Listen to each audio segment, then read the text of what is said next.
not Clinton, somewhere over a bridge. Mm-hmm. And she had run and I guess locked herself out and she was trying to climb through a front window. Wakefield. You remember that story when Uh-huh. she tried to climb through there and then something horrible and she flew back. Then they went in down the basement and they had a dive. There was one of those crams on the floor. Mm-hmm. Then she found out that the boyfriend of that woman was that guy. No Well, way. I had knew him from the time almost I got there. I didn't know that part of the story. Yeah, that Paul was his name. Creepy. Yeah, he was a really creep. And Real so this was just, then she got so into, well, one thing, so into this loud preaching stuff. She moved to Atlanta. Mm-hmm. In the center of Atlanta is a total black neighborhood. Yeah. Yeah. Well, I don't know if it's still there. A really total. Atlanta's huge. And, yeah, on total. blacks. And she moved in there. She was probably. And a really huge gay black community too in Atlanta. And she probably was the only white person in the whole neighborhood, but she went to the church. She went to that church? Yeah, and there I'll she be had freaked one out. of her, one boy, He's shy. that got the priesthood and how they fall and talk in tongues. And Liz decided, she had a feeling that if something evil had overtook that boy, and she went and threw herself on him trying to save him, and all that black congregation took her, beat her black and blue, and brought her out and threw her in the street, and said she was evil. And she came flying up here, and she was sitting in my car, and I'm telling you, she had bruises on her like you would not believe. And yet she was going in this thing, and I had such bad vibes. I used to never get bad vibes from her. Oh, so then you did get bad vibes from her? Yeah, because Was when she evil? I don't know, just a strong something, because she would just preach and preach. I couldn't even tell you what she preached, because somebody pinched my ear shut. I don't know.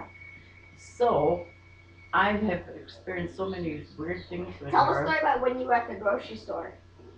Somebody walked past you. Oh, Nana and me went to Mark's, and we walking through the aisles and stuff, and all of a sudden I got like weak in the knees, and Sandy was here, and then a guy passed me, just an ordinary guy, and I was going down onto my knees, and Sandy, she said, Mama, I said, that guy.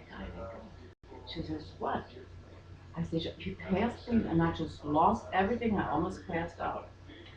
And she says, let's walk behind him again. I said, no. Alright.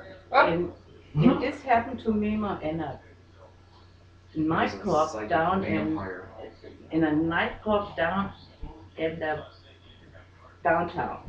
I was 72, 73, and a whole bunch from here, we all jumped in the car and they all went down to this nightclub. So there was really loud music, and the whole drunk, they just walk around the dance floor, real slow, all the people packed, just walk around talking, or you could still smoke cigarettes in there. And we walked around like this, and I came to talking with Daddy and blah, blah, blah. And there was a big pillar. It was, it must have been like an old warehouse, The those pillar. pillars. And against that one pillar was the guy standing. And there was a big circle around him where nobody walked. I said, look at that. Look at the 20 people with their drinks and up there, they're dancing like crazy, the music beating, Alright. I said, you look at that. A big, like this room almost, and he was leaning against that. Nobody, they just all walked over. And we, looked, trying to, that's how it's flashing light and dark. Mm-hmm. And I didn't feel anything. I just wondered why this one guy would have all this room around. Right, had that presence just around them. It's empty and nobody's drawn to it. Everybody's just drawn It's away just like from it. away from it. Are you taping me there again? Yeah. Look how ugly I am. Girl, your stories are interesting. What are we eating, James? I can tell you a story. I don't know. Let's go to Taco